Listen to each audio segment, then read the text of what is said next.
neki podcaster za to deli ideje o tem, kaj zdaj on misli, da COVID ne obstaja ali pa neko alternativno, neko zaroto. Ampak on iskreno verjame. Pač vse, če iskreno verjame, se ti zdi upravičeno, da greš na javnost to pač spregovoriti o tem. Jaz sem na strani tega, da je vredno tvegati širjenje lažnih informacij in neumnosti, Ja. in da je to boljša pot, kot pa da probamo zdaj to umetno regulirati. A bi imel na podcastu gosta, ki je recimo fašist? Ne zgolj platformiziraš neko nevarno idejo, ki bo zdaj... Ampak to vedno počneš, ne? Alternativa pa je, da sploh ni platforma in da imajo vsak samo platformo za svoje ljudi, ki bodo isto razmišljali. In zato je moče spet vredno tveganje. Ampak ni čudno slišati, da bi zdaj na RTV Slovenija prišel gost, ki je fašist. Pri fašistu bi bil problem, da njega ne zanima utemeljujoč govor v resnici. Ne bi niti se trudil. Moje bi me enostavno probo nadsiliti. Jaz mislim, da moraš tu kot podcaster eno zelo previdno in premišljeno modro igro igrati, vedeti, kje sploh ni mogoče, kjer boš zgolj platformiral ljudi, kje pa lahko s tem konstruktivnim izpraševanjem dosežeš skupni razmislek. Mnogo hrupa, mnogo hrupa, mnogo hrupa, mnogo hrupa za nič. Dobrodošli nazaj v Mnogo hrupa za nič. Z vami še vedno Primož Vidovič. Pred tabo. Pred mano. In pred mano. Wow. Aljoša Toplak. Zdaj smo se pogovarjali z doktorico Suzano Žilič-Fišer o novih medijih, o podcastih, o medijski krajini. Kako sem to zelo lepo povedal.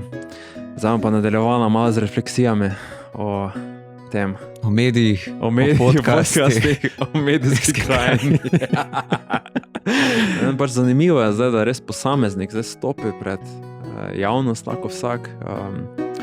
Včasih, če je kakšen novinar nekaj zapisal, pač se zavedo načeloma, kaj počne. Zdaj pa lahko res vsak človek pač pred kamero stopi, vklopi mikrofon, izlije svoje ideje, ki pač iskreno verjame, da je resnica in da morajo ljudje to slišati.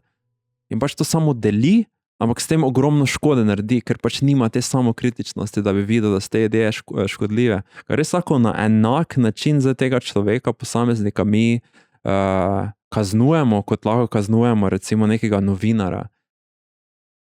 Neki podcaster za to deli ideje o tem, kaj zdaj on misli, da COVID ne obstaja ali pa neko alternativno, neko zaroto. Ampak on iskreno verjame. Pač vse, če iskreno verjame, se ti zdi upravičeno, da greš na javnost to pač spregovoriti o tem. Ne? Ampak mi zdaj damo njega na iste kot nekega novinara, ki pa malo mora biti samokritičen, pa nekaj z objektivnimi vatli, malo te informacije, malo vetrit. Povej mi, ko si končal z uvodom. A ja, to ni uvod, to je moje vprašanje. Mislim, jaz iskreno sem na strani tega, da je vredno tvegati širjenje lažnih informacij in neumnosti. Ja. In da je to boljša pot, kot pa da probamo zdaj to umetno regulirati. Ja. Ker ravno to, kar sem načel v pogovoru z gospod Fišer, je po mojem se realno zgodilo. Torej, to razdelitev, razcep medijske krajine. Zato, ker so začeli vsi inštitucije, recimo ravno v korona krizi, ne? Vse inštitucije so govorili, to so lažne informacije, ono je lažne informacije, ti ljudje narobe govorijo. Ne? Meni se je zdelo, da so se ljudje še toliko bolj oprijemali vseh teh alternativnih avtoritet. Pa so se samo tiste najbolj tako reče še bolj zaprli, ampak vsi drugi pa so bili tako, ok, dobro, to je zdaj preveč pritiska strani medijev, mogoče pa ta ideja res ni tako dobra. Recimo, ko sem bil na Kitajskem, vsi so mi govorili, glede cenzure, wow, kako je to fajn, da nas država drži skupaj. In skupaj potiskamo v eno smer. Jaz sem da ne govorimo o Kitajskem. Vem, ampak oni so mi dali vedno ta argument, zakaj imajo cenzuro. Zmeraj sem spraševal ljudi, kako to, da imate, kako se počutite, da živite v državi, ki vam regulira, kaj lahko vi vidite in kaj ne, in vam oni govorijo, kaj je resnica. In vsi skupaj v to verjamete. Kako se počutite ob tem, da Google ne boste odprti, da YouTube ne boste odprti. In vsi so mi rekli, ja, veseli smo, da imamo to, zaradi tega, ker zdaj vsi skupaj enotno skupnim ciljem sledimo, medtem ko vidimo, kaj se dogaja v Evropi, kaj se dogaja v Ameriki, vi boste imeli same državljanske vojne, sami nered se širi pri vas in zato vas bomo prehiteli, ker smo enotno predani enemu cilju, z skupnimi idejami o tem, kaj sploh je resničnost, pa kaj je dobra pot za prihodnost. Ampak se to, na Kitajskem. Na Kitajskem, pri nas pa to ni bilo tako, ne? Ja. Dejansko je to, da to zavedanje tega, da so informacije, ki jih dobimo od ožigosanih nekih institucij, je bilo v bistvu njihovo škodo, ker smo jih bolj nezaupljivo gledali. Torej, ravno zato, ker imamo na Zahodu neko tradicijo te kritične, angažirane misli, ki več čas kritizira svojo aktualno oblast, ki prevrača aktualno oblast, ne?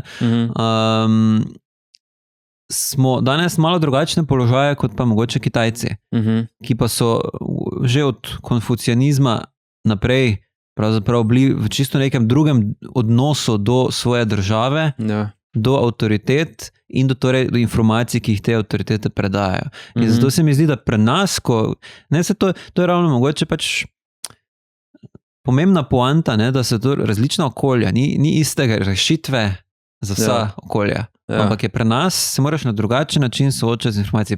Na Kitajskem so lahko tudi, poznaš tiste zgodbe iz vrhuncev COVID-a, ko so dol švasali kar ljudi od stanovanja, to so si razlagali takrat. Ampak dejansko so bili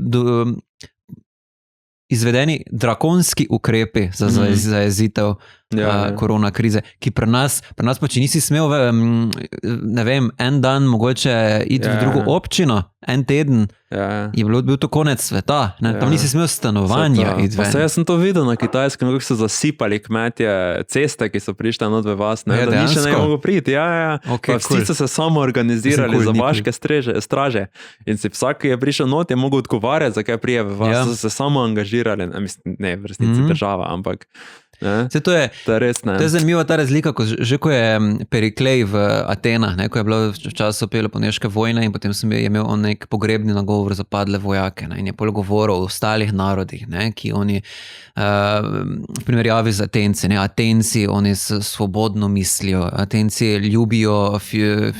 ljubijo modrost, filozofirajo Atenci. Medtem ko pač v Šparti pa ni te svobode misli bilo, recimo, pa v kakih drugih deželah, pa potem včasih so bili Perzici, tisti, ki so bili znani potem, da so imeli avtokratsko, totalitarno oblast, v primerjavi z Grki, ki pa so kritično razmišljali. Ampak ravno po eni strani ta nagnjenost in ne bi rekel zmožnost, ampak pač lastnost te kritične demokratičnosti in svobodomiselnosti je bila tudi tisto, kar je Atene privedlo tudi velike težave, od tega, da so pač se podale na neke podvige, ki niso bile dorasle zgolj zato, ker so pač ljudje to izglasovali.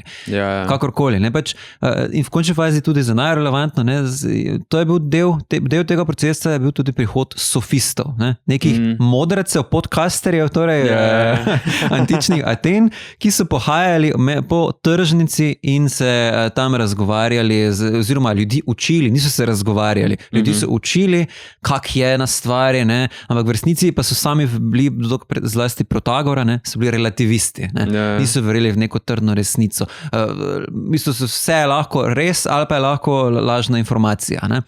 In je na nek način imamo torej zelo lepo paralelo med tem antičnim stanjem, ko imaš neko bolj svobodomiselno družbo, ki zaradi tega trpi tudi od tega, da se torej nek kaos v informacijah, kaos v pogovoru med ljudmi pojavi, na katerega potem Sokrat želel odgovoriti, da bi spet probali z razumom nek red vnesti v tole.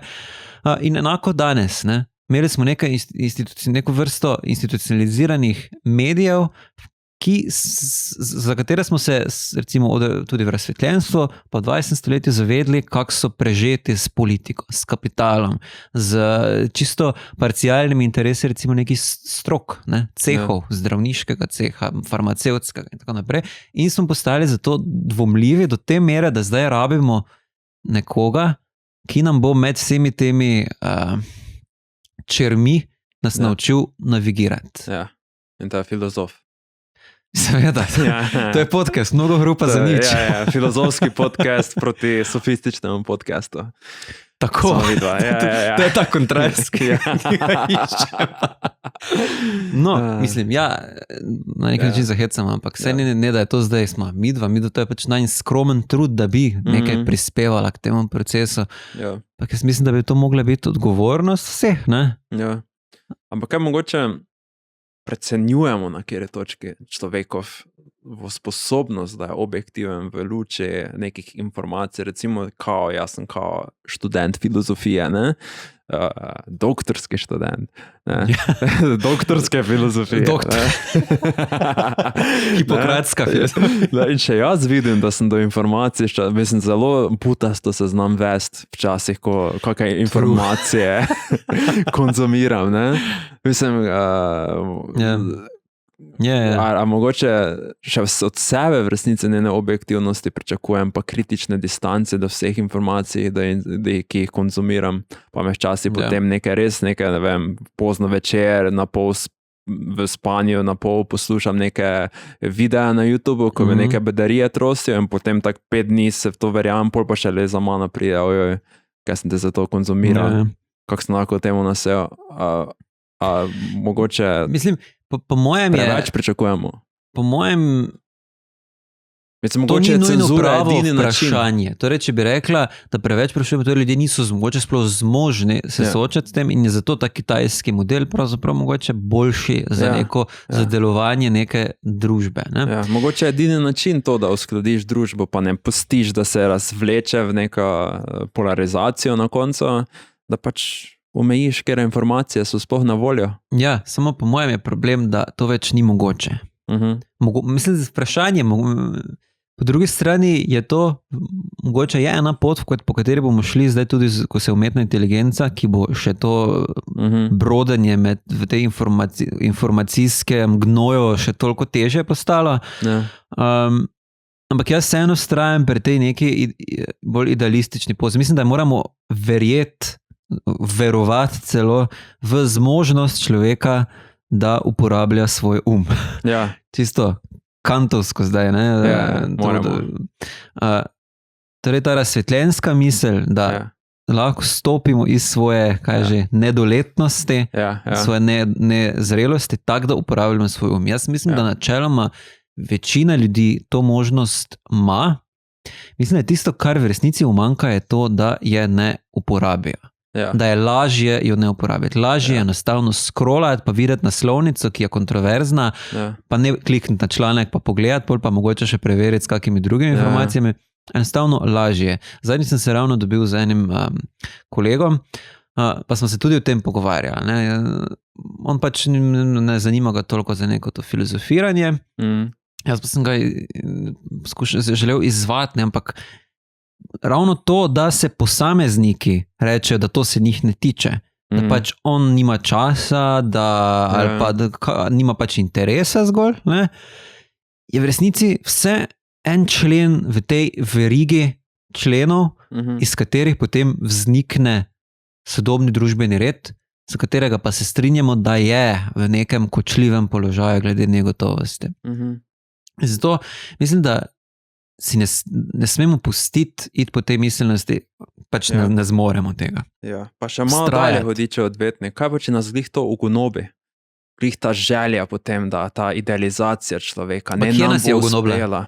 Ja, ne še, ampak v prihodnosti. Ampak zaenkrat nam kaže kar dobro. Mislim, kaže kar dobro, zdaj pretiravam. Res je. Ampak, če pogledamo, grem na malo na nevarna tla, bom zdaj kakšen bolj relativističen postmodernist zdaj zelo grdo gledal, je na Zahodu res tako slabo. Če gledamo nasploh, zgodovinsko gledano, največ bogatstva je nakopičenega na Zahodu. Tu lahko ljudje, mislim, poglej, kako imamo vredo urejeno za zdravstvo, poglej, kakšna je stopnja izobraženosti, poglej, kakšna je stopnja revščine. Samo to za ne vem, v katero smer deluje. Je svoboda zaradi bogatstva ali bogatstvo zaradi svobode? Mislim, da to je zdaj, lahko bi šla. Ampak so pa neke, tu lahko vidimo zgolj, ne vemo, kaj je kauzacija. Korelacijo vidimo korelacijo. Sovpadnost. Neko, ne? In da je Zahod, kljub temu, da je včasih neučinkovit, da je ta način življenja vseeno relativno prožen. Ne? Mislim, recimo, če pogledaš te COVID ukrepe, niso bili tako drakonski, ampak se smo prišli skozi. Zakaj smo prišli skozi? Zato, ker smo imeli recimo za začetek mogoče bolj enakomerno razporejeno bogatstvo. Vse vemo, da seveda to ni tako enakomerno, kot bi si želeli, ne? Ampak kljub temu povprečju relativno dobro človek živi. Da smo enako trpeli, oziroma podobno trpeli. Ne? Tudi neko izobrazbo, ki jo terja to, da se soočamo z nekimi kompleksnimi situacijami. Torej, da smo podobno dojeli. Da smo podobno lahko dojemali situacijo in smo prišli skozi to. Ne? Pa da smo podobno prestali. In po mojem bomo pač videli seveda s časoma. Ne? Mogoče pa smo totalno skrenili s poti zaradi tega. Ampak jaz mislim, da nimamo spet toliko razlogov, da bi zdaj rekli, ja, ta zahodni način je totalno sfaljen. Ker to se dogaja, ne? Da ljudje recimo zelo idealizirajo ta bolj ruski pristop, pa kitajski pristop neke avtoritarne oblasti, ki pokaže smer, v katero mora družba hoditi. Ne vem, jaz mislim, po ene strani je to eno tako tveganje spet, ki ga sprejmemo. Jaz bi raje tvegal ta naš pristop z vsemi nevarnostmi, ki nas frustrirajo iz dneva v dan, kot pa da bi se odrekel uporabi svojega uma, možnosti, da svobodno mislim, možnosti, da sam pristopam do resničnosti, ne da bi mogla ta resničnost vedno biti posredovana. Ker se mi zdi, da če bi se temu odrekel, bi se odrekel pravzaprav neki svoji človeškosti, odrekel bi se svoji svobode, temu krasnemu, nevarnemu tveganju svobode. Samo zanimivo, imamo zato neki dvojni pogled z individualnega stališča, je tako logično, da hočeš pač imeti možnost, da pristopaš do informacij, da svobodno pretreseš, pa itak se zavedaš, da imaš možnost vedno stopiti nazaj, kritično premisliti.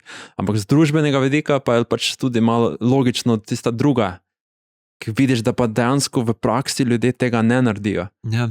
In da družbe, kjer ni te svobode, kjer ni teh informacij, vidimo, da že zgolj, če se informacija pojavi, je že dovolj, da postane pač resnična in se prime ljudi.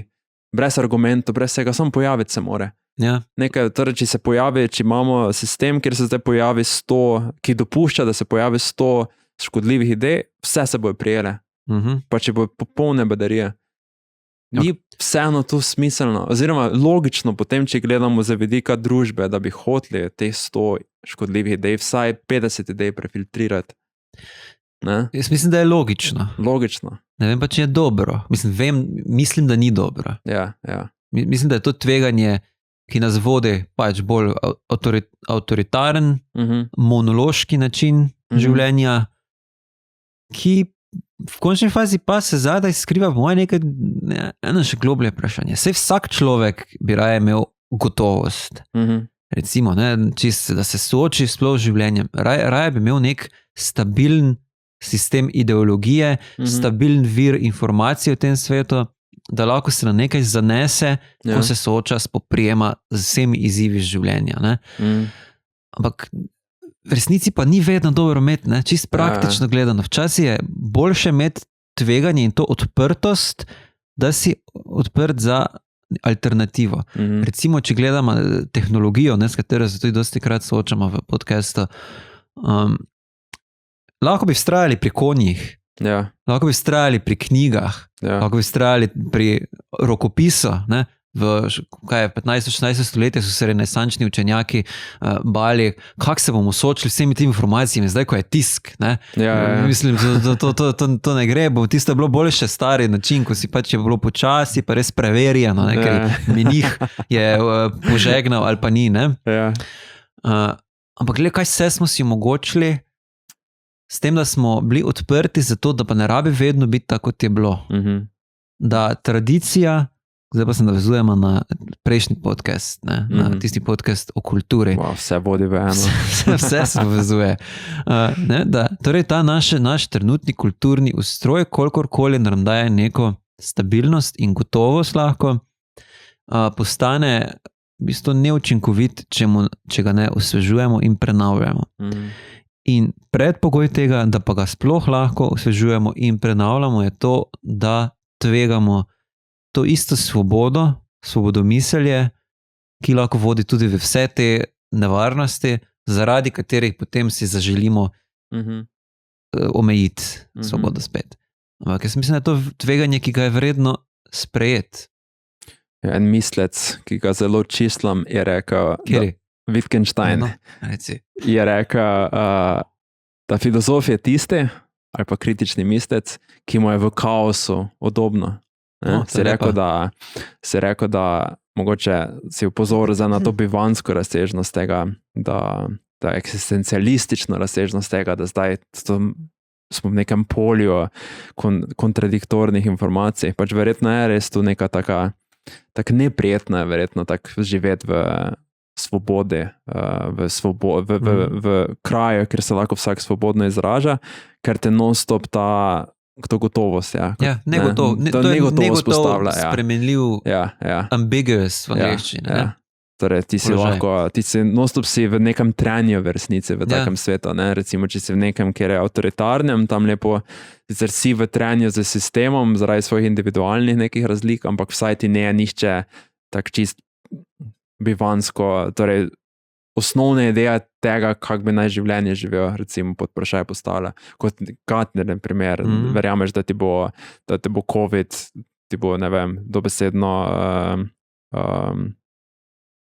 recimo bojo preminuli ljudje zaradi tega, tvoji bližnji so ogroženi in potem vidiš ljudi, ki dobesedno zavračajo to nevarnost in se obnašajo kot da, torej negirajo nekaj, kaj za tebe življenjskega pomena. Pač je frustrirajoče v takem sistemu živeti in bi človek v takem sistemu nareje pač rekel, ne, pač dajmo utišati ljudi, ker je neprijetno, zelo globoko na neki eksistenčni ravni. Verjetno imamo ljudje težave z tem, da sprejmemo neke, ne vem, življenjske sloge ali pa prepričanje, ideologije, ki so totalno drugačne od nas.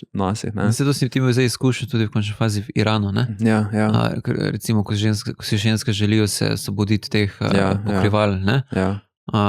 Kako doživlja neka taka družba, mislim, si to ti rekel, ne, enkrat, kot grožnjo to, da si želijo dati dol z glav pokrivala. Kot da bodo s tem porušile ves družben red. Kako se oklepamo te gotovosti ideološkega, kulturnega sistema. Ne?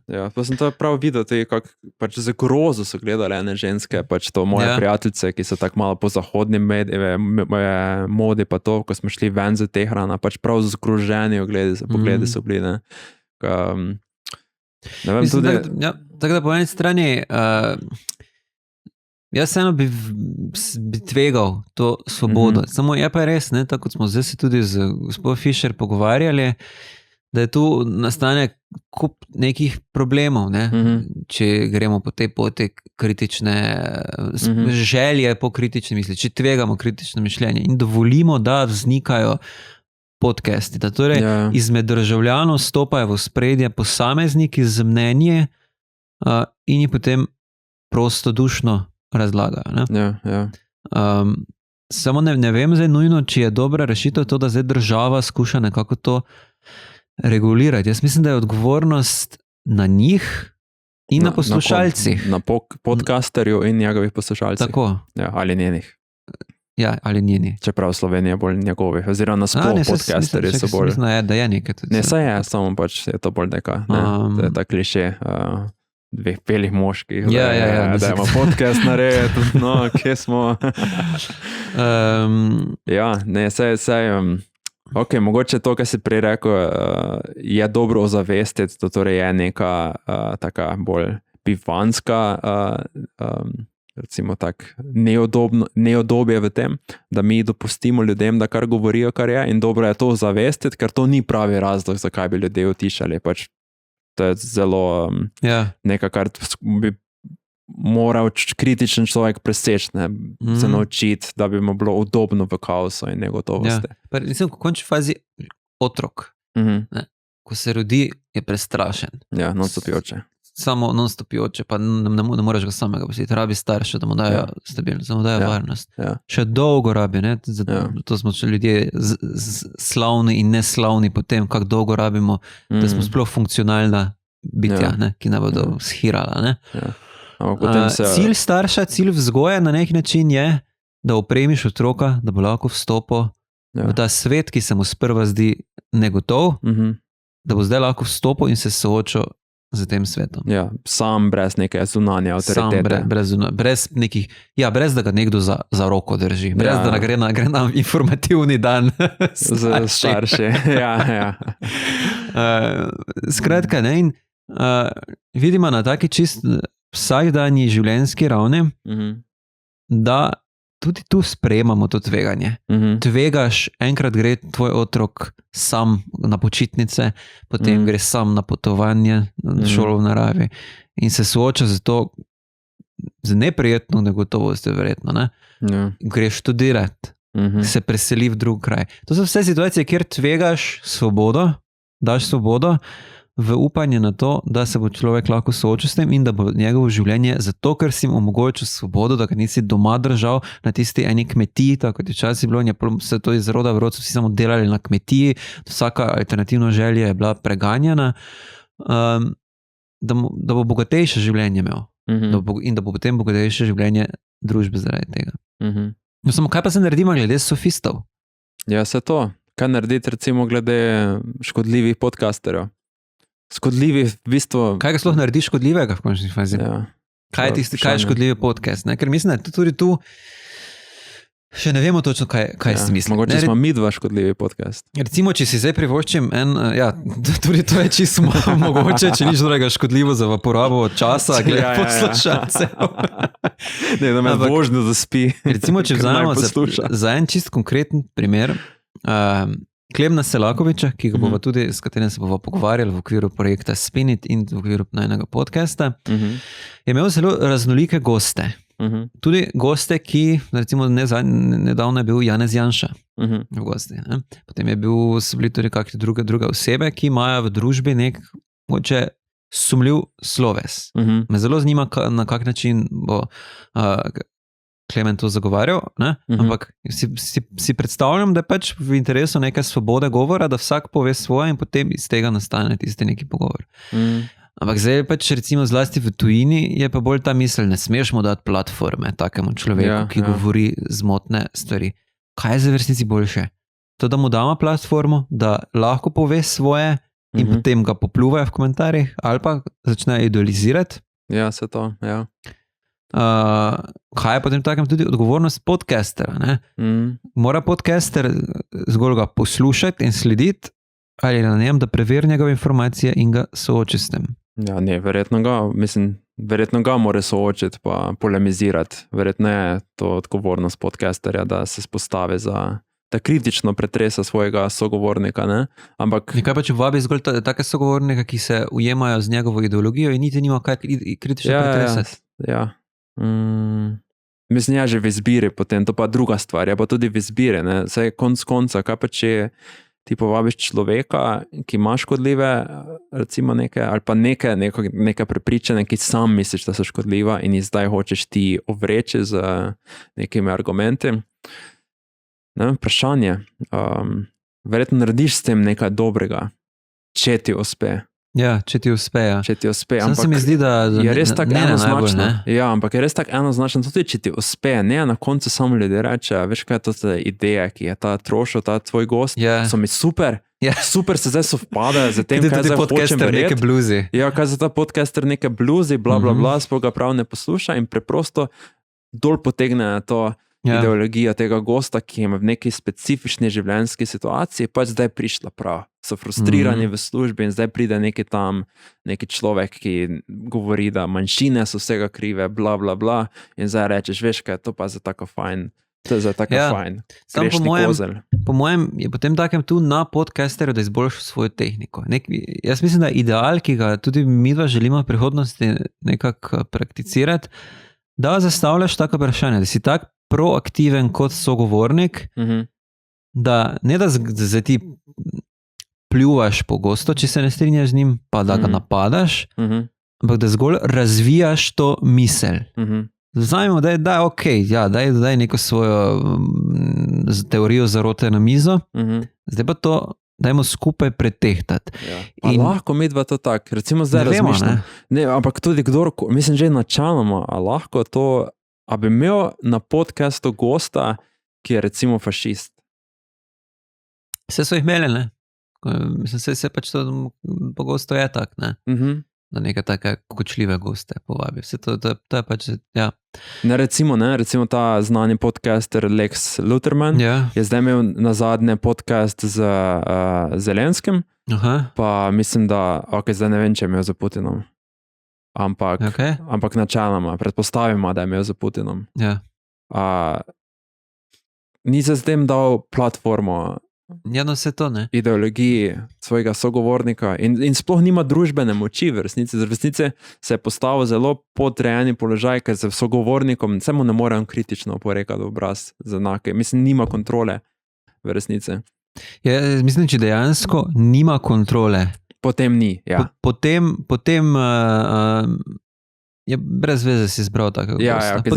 Potem je dejansko služil ideologiji tistega gosta. Ja, zdaj vprašanje, če torej mora imeti možnost ugovarjanja gosta, mora imeti možnost polemike z gostom. Ja, zdaj vprašanje, verjetno, če povabiš nekega gosta, ki je zelo dobro vzpostavljen, zelo ima veliko moči, mogoče, recimo, ne vem, če bi zdaj midva povabila nekega politika za veliko moči, verjetno ne bi mogla zdaj na enaki ravni z njim polemizirati, ker verjetno ima moč tudi kontrolirati ali ne.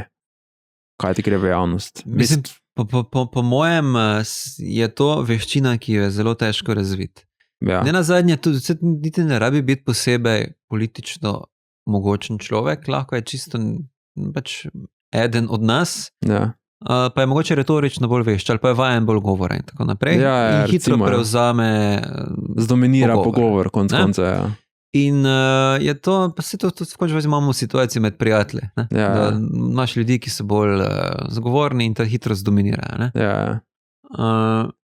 Ampak zdaj, če govorimo vseeno na ravni podcasta, pa mislim, da je, če imaš te plemenite namene v interesu, da se naučiš govor, torej sokratsko, peljati tak, da po eni strani vabiš poslušalca v razmislek, torej ne v to, da imamo zdaj neki bockanje med dvema človekoma, ampak da se razvije tista misel, ki je implicitna pri vsakem posamezniku in ki jo vsak eksplicira svoje smeri, ampak poslušalec pa mora, po mojem idealju, da on vidi te miselne poti in da on hodi z nami po njih. Ja, ideal, ampak v resnici ne zgolj platformiziraš neko nevarno idejo, ki bo zdaj. Ampak to vedno počneš, ne? Alternativa pa je, da sploh ni platforma in da imajo vsak samo platformo za svoje ljudi, ki bodo isto razmišljali. In zato je moče spet vredno tveganje. Ampak ni čudno slišati, da bi zdaj na RTV Slovenija prišel gost, ki je fašist. Mislim, se verjetno že. Ja, ne vem, ampak ni to čudna ideja, da bi zdaj prišel in bi zdaj nekdo kritično govoril, ampak veste, gospod, se ne morate genocida zagovarjati. Pa ampak jaz pa v resnici mislim, da a ni to čudna to je stvar. Mogoče je to rahlo ekstremen primer, ki je tak na meji, da ne vem, če je to modro. Ker tu že pademo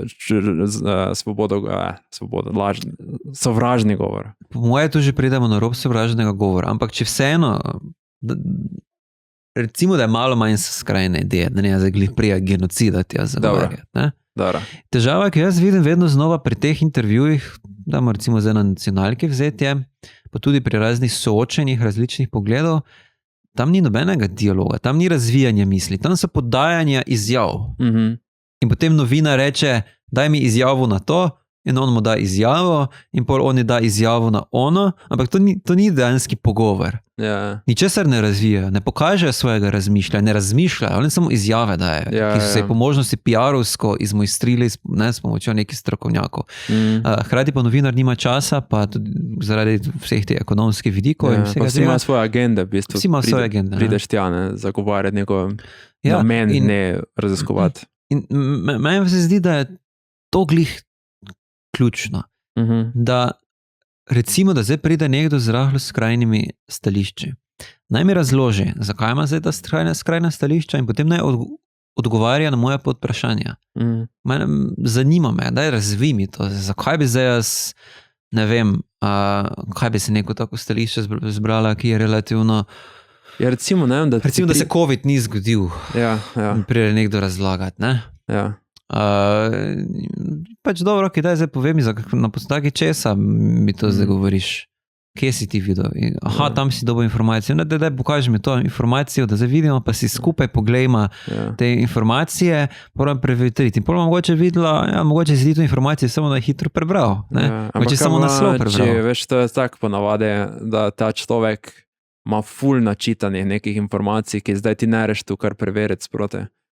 Ne, on ve ful neki stvari, kak je leta. Pa zberma neki bolj... 21 v Venezueli, en človek šel čez cesto, pa je to zdaj dokaz za njegovo stališče, ne, pač ful specifične čerepikanje, recimo lahko bi šla na malo bolj splošno, recimo pride neki moralni relativist na podcast in te reče, jaz v resnici ne verjamem, da kaj narobe v recimo poboji, v pač objektivno gledano je to vse vrede, pa jaz sem tudi čisti volja egoist. Do moči, tisti, ki je močnejši, recimo, je boljše in nobene morale. Ne ubijam zato, ker je to zakonom, pa mi trenutno ne koristi, ampak če se ta družbeni red malo podrpa, to jaz bi kar prosto ubijal, jaz nimam empatije. Meni se zdi, recimo, da ti to začne govoriti. Tu bi moje dosti lažje. Ampak tu glih potem se mi zdi, oba smo to že kdaj začutila, ko filozofa bereš dol časa, pa je res taka ima neka relativistična, recimo, prepričanja, pa to, in te malo pade, to brezno svoje te malo pade, da še sam začneš v to smeri razmišljati. In že mi dva čutimo ta vpliv, da skolj tega dejstvo, da smo mi dva izpostavljeni ene ideje, naj že povleče v to idejo. Samo to je dobro. Ker kaj se zgodi, prebereš enega misleca in se naučiš razmišljati z njim. Recimo Schopenhauer, ki ima te totalno cinične zaključke, pesimistične zaključke v smislu življenja. Potem bereš naslednjega. In razmišljaš z njim. Kaj pa, če ne prideš do naslednjega, kaj pa, če je tako vertiral potem nisi uporabljal svojega uma, potem si se zaprisegel nekemu odgovoru zaradi gotovosti. Ampak kaj pa, če se ljudje ponavadi zaprisežejo enemu odgovoru in boš tak neki vertiral učinek sprožil za svojim podcastom. Kaj, če imamo enega podcastera, ki ti bo začel govoriti, da prihodnosti več ni, globalno segrevanje, vojne se bo začele, najboljše, da se zdaj končamo, to je naša moralna odgovornost, da se zdaj in dejansko potem vidiš, da eni ljudje naredijo samomor in potem neki pustijo pismo, da reče, v tem podcastu sem tega človeka preslišal, me tako nagovoril in sem to naredil. To je potem na ta izziv. To moramo preprečiti. Mi dva. Mi bomo to spremenili. Ampak se zavemo zgolj za tem, da ta človek pride na podcast, že odpre to idejo ljudem in bojo prevzeli. Zato, ker bo s pogovorom skušaš to spodkopati, kar on zdaj tam počne. Kaj pa, če ljudje nimajo... Oziroma ne spodkopati, se spet narobe izražam. Razviti skušaš to, kar počne. Kaj pa, če ljudje nimajo te potrpežljivosti na splošnem, bojo vsi pogledali prvih 30 minut, ko bo on razložil, kaj priložnosti. Ne smeš mu dati niti priložnosti, da on pride v podcast in zdaj misli, zdaj bo samo slišal nek take, tako se reče. Ampak da od samega začetka čutiš to dialoško dinamiko, dialektično dinamiko, bi rekli filozofi, torej igro med eno in drugo idejo, oziroma preigravanje idej. In da potem na neki točki, ne imamo ta klasičen sokratski zaključek, da privedemo pogovor do točke, ko več sogovornik ni gotov, ne more več gotovo zagovarjati in se potem ali priznato, kar je zelo redko, ali pa postane nasilen. V smislu nasilna, da reče, ne, ti imaš narobe ali pa odide z podcasta. Kar se dogaja dosti krat. Recimo tale Alex O'Connor, ki ima filozofski podcast tudi, je imel enega britanskega politika in je pač ga ful masiral dolgo in potem on je odišel. Ampak s tem, da je odišel, je zguba. Tudi v očeh ljudi je zguba. Ni več mogo. Ker ko enkrat daš ti ta kontekst racionalnega, utemeljujočega govora med več ljudmi in potem pridejo ljudje, poslušajo te ljudje, je zdaj postavljena jasna zahteva, kako lahko ti v teh pogojih uspeš. Tako da argumentiraš. Če si te pogoje potem na koncu porušiš, si pač znotraj te igre zgubo. Kar pomeni, da več ne moreš reči, da je tvoj govor racionalno utemeljen. Torej brez temeljev. Pol si samo še eden od nasilnežev v svetu. To, da bi povabil nekega fašista ali pa moralnega relativista. Ne vem, če ga bi. Zakaj ne veš, če ga bi? A ne bi potem zgolj to naredil, kaj se zdaj rekel? Po mojem, pri fašistu bi bil problem, da njega ne zanima utemeljujoč govor v resnici. Potem bi to bi potem glih ekspozal. Ne bi niti se trudil. Po mojem bi me enostavno probo nadsiliti. In če ne moreva, ker po mojem to, kar sem zdaj govoril, torej da razkrinkaš neutemeljenost preko tega, da postaviš pogovor v kontekst utemeljujočega govora, je možno zgolj, če v osnovi vsi sprejmemo ta pogoj, da vstopamo v utemeljujoč govor. In fašist po moje ne vstopa v utemeljujoč govor. Mislim, marsikateri teoretik zarote, oziroma marsikdo, ne samo teoretik zarote, bo prišel na podcast zato, da bo delil svoje ideje, ne pa da bo prišel raziskovati odprto, potemeljevati svoje prepričanja. Bo prišel pač deliti. Ja, jaz mislim, da moraš tu kot podcaster eno zelo previdno in premišljeno modro igro igrati, vedeti, kje sploh ni mogoče, ker boš zgolj platformiral ljudi, kje pa lahko z Elenhusom in Majevtiko, torej z tem konstruktivnim izpraševanjem dosežeš skupni razmislek. In v teh primerih je po mojem vredno, v drugih pa si po mojem že neodgovoren. Ok. Jaz sem še ekstra skeptičen, zato ker enkrat sem bil na podcastu, nekem ameriškem podcastu, ker sem imel YouTube kanal. Koliko zvezda. In ja, noro. In potem so me dali skupaj z enim zagovornikom. Fašistom. Ne, ampak je zagovarjal, da je zemlja ravna. In to je bil pač neki opasni človek, ki je bil v tem in tak ful je imel, se ne pozabil s njime, ampak ful je imel tak, mislim, da tak milijon sledilcev, tak ful neki goreči alternativec. In pač me je zdominiral v pogovoru. Pač zdominiral me, ker je toliko več vedel, ker sem pač jaz vedno na koncu bil tak, ja, to pa ne vem. Pa pol vedno bil tak znova, ti sploh kaj veš o naravi, ne vem, lomljena svetlobe, o tem, pa sem bil tak, ja, ne vem. Pa bil tak, ja, te kaj bolj z mano debatiraš. Pa je bilo konec, ja, jaz vem vse, ker sem vse raziskoval, pa sem flat earther zaradi tega, ker vse vem. Ta človek pa zgolj privzema neki status quo, ker bo pač govorijo, oni ne verjame in pač nič v resnici ne vejo posameznici. Ja, to je dober končali, primer. Ja. To je dober primer. In to se nanaša na tisto, ko si prej rekel, ko sem najprej dal COVID za primer, da bi dala enega pogovora kočljivega. Zato, ker taki pogovori potem začnejo se zanašati na neko znanje, na posedovanje nekih podatkov, informacij, ki jih sogovornik nima. Kar recimo pri nekih splošnejših moralnih vprašanjih ni v toliki meri pomembno. In v resnici je večina pogovorov vse na to, torej rečemo na empiričnost, torej na to, kar vemo, to, kar smo videli, izkusili, se zanašajo na to. Nekdo, ki je izkusil slabo izkustvo, mislim, da je nek slab odnos od zdravnika, pa imel slabo mnenje o zdravniku, čeprav mogoče ni v resnici ne izkazuje nek objektivno stanje, kako se zdravniki vedejo. Kaj zdaj narediti v takem primeru? Jaz mislim, da po eni strani je spet stvar pogojev, da sprejmemo skupne pogoje, torej navajaj informacije čim bolj takšne, oziroma jih vsaj razlagaj v taki obliki, da bodo dostopne sogovornika.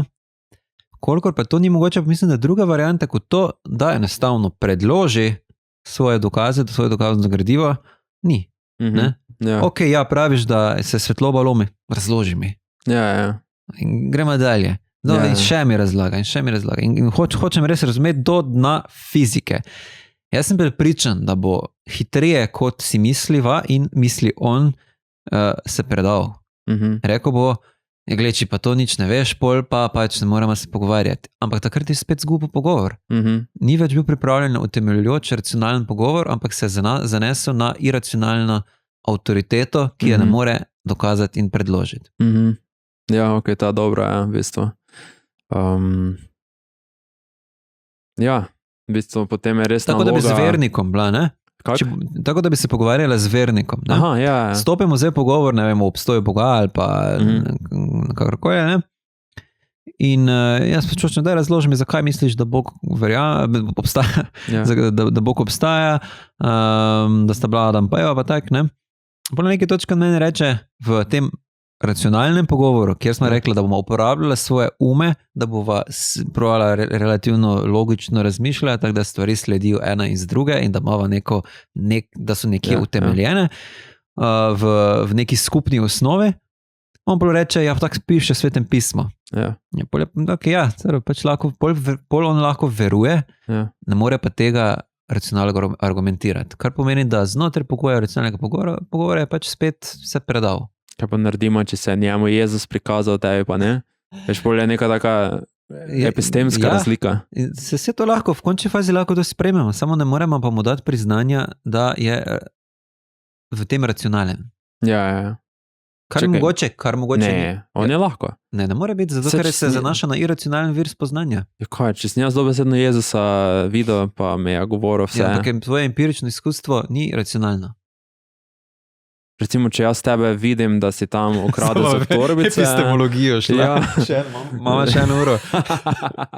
Če jaz tam vidim, da si ti z torbice vzel eno stvar, imam racionalno prepričanje. Ne, to da racionalno ni rečeno. Ti si pač videl samo neko stvar, lahko sanjaš, lahko si imel privid. Kako boš ti racionalno utemeljil, zakaj je bila to sama po sebi zaznava racionalna? Ok, to meni tudi, če se mi Jezus prikaže, moram potem racionalno še temeljiti, zakaj to ni bila halucinacija, zakaj nisem bil na droga. Zakaj bi mogel jaz sprejeti evidenco, ki meni ni bila dana? Ja, in potem začnem v dokazih o tem, kak bla, bla, bla. In potem spet se trudi in potem spet ugotovi, ampak Sveto pismo mi zagotavlja, da je moja halucinacija bila pravilna. Moje tudi priješ do tega. Kar ni nič slabega, nujno, zdaj bi rekel. Mogoče ima, ker recimo pri veri, pač mogoče je tak. Mogoče ne moreš vsega racionalno utemeljiti. So neka izkustva, končno tudi droge, pa nasploh v življenju imaš izkustva, ki se jih ne da racionalno prevetrati. Kaj če ti zdaj začnem govoriti o Kitajski, pa sem bil tam med covidom, pa ti začnem govoriti, da sem jaz ene stvari videl. Ampak ne ti več dokazal, da sem jih videl, ker nisem snemat mogel, pa vlada to zanika in zdaj jaz prijem na podcast, jaz sem tam videl v resnici nekaj stvari, kako ti zdaj ne to jaz predočim. Ja, mislim, znotraj takega pogovora, po mojem, je pač na meni, da zdaj vidim, je za to informacija, pri kateri čutim, da je verodostojna. Se mi zdi, da se mi lažeš. Da manipuliraš z informacijo, da podpreš svojo tezo, pa jaz mogoče kaj drugega vem, kar se nasklada čistem. Seveda ti ne bom verjel na besedo, ne bom pa ti tudi dvomil na besedo. Za vsako figo. In to je racionalno.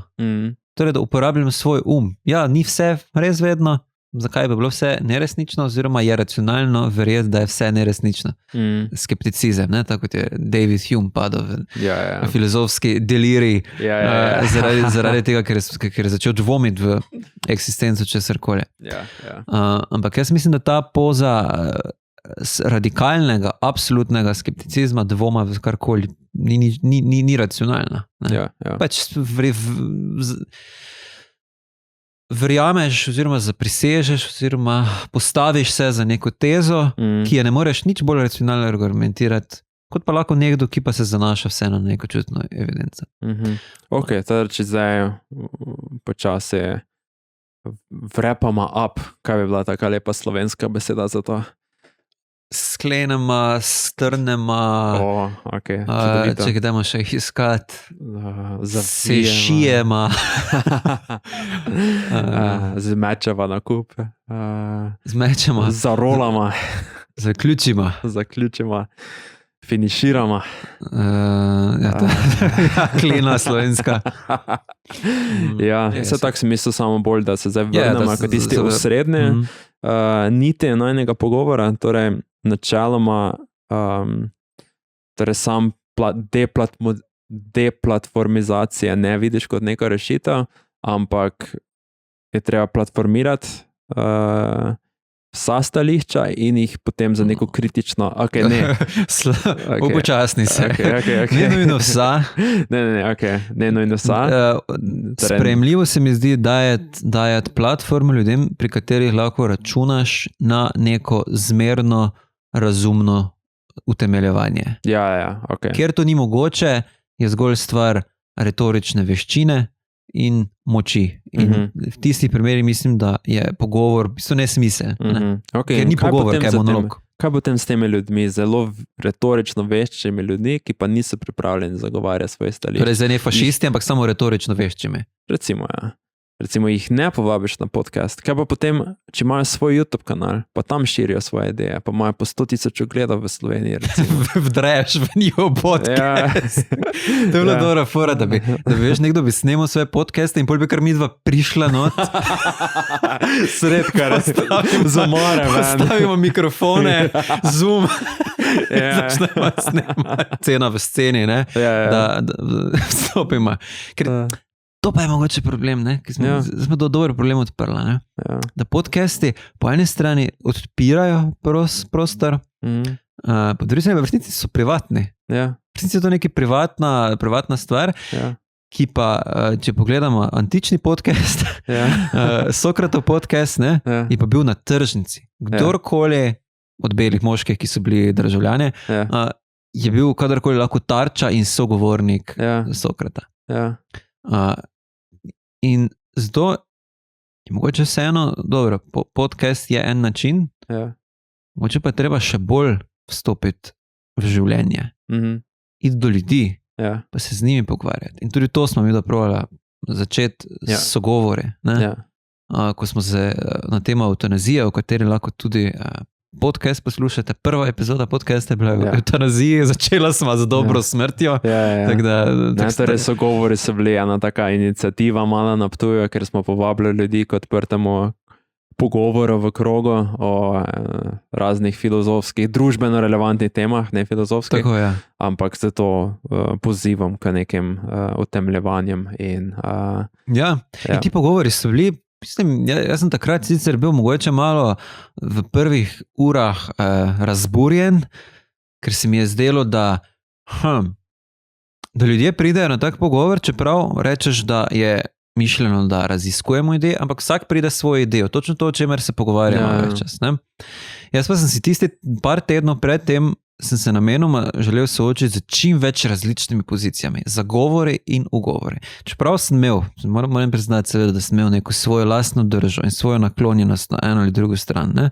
Če hočete zvedeti, na katero stran, pa pogledajte prvo epizodo podcasta. Pa članek imam. Kakorkoli, da pridajo z nekimi svojimi idejami in potem pač hočejo samo tisto potrditi. In dobiti skozi pogovor potrditev tega. Ne? Ali pa prepričati nasprotnika, da imajo narobe. Prepričati nasprotnika, da imajo narobe. Ne? Ampak nekaj dobrega kao. Ok, smo takrat vztrajali, ne? Odpirati samo vprašanja. In potem so se ljudje malo mogoče razburjali. Ker se je izkazalo, da za vsemi temi idejami, ne? Za in proti, se vedno najde kup nekih nasprotujočih si možnih tez. In moj zaključek, mislim, da kljub temu, da verjetno nismo nikogar prepričali v nasprotno smer. Razburila smo malo ljudi, da so začeli razmišljati. Da so začeli razmišljati. Mislim, verjetno so že prej razmišljali. Ne, da so začeli razmišljati, kako bi zdaj tebe, ko bi te spet srečali, utemeljili, zakaj imajo prav. Razprla smo možne poti. Torej privedla smo, če hodimo ljudje v tem v našem kulturnem življenju po eni poti, če smo monološki, ko prideš v ta kontekst, pa mislim, in če smo monološki, dostikrat pridemo po eni poti, lahko v slepo ulico, pa zdaj tu odpreš razpotje. Pokažeš več možnih poti. Ne da bi rekel, katera je zdaj dobra. Pač vsak mora uporabljati svoj in znotraj tega skupaj z vsemi ostalimi iskati, po kateri poti šel naprej. In mislim, da v končni fazi to je uspelo. Tudi, če niso pač se ljudje premislili, ampak so mogoče kakšno pot dodatno videli, so mi tudi potem pisali, ne? Da smo jih fajn razburla, ne? Da pač je več poti, ne? In da je na nas, uporabnikih ki nočemo ostati v nedoletnosti le tega, da ga uporabljamo, ne? Pa da kritično hodimo po teh poteh.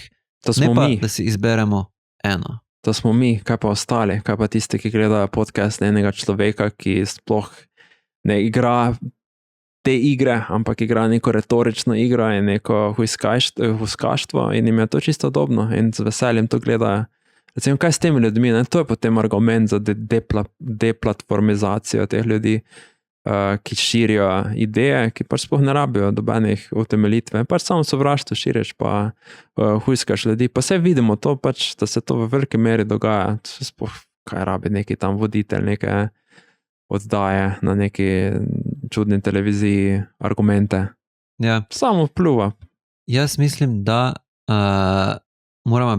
moramo biti vsi tisti, ki pač to mislimo, da je to vrednota, obadi, Ja, tako kot Sokrat.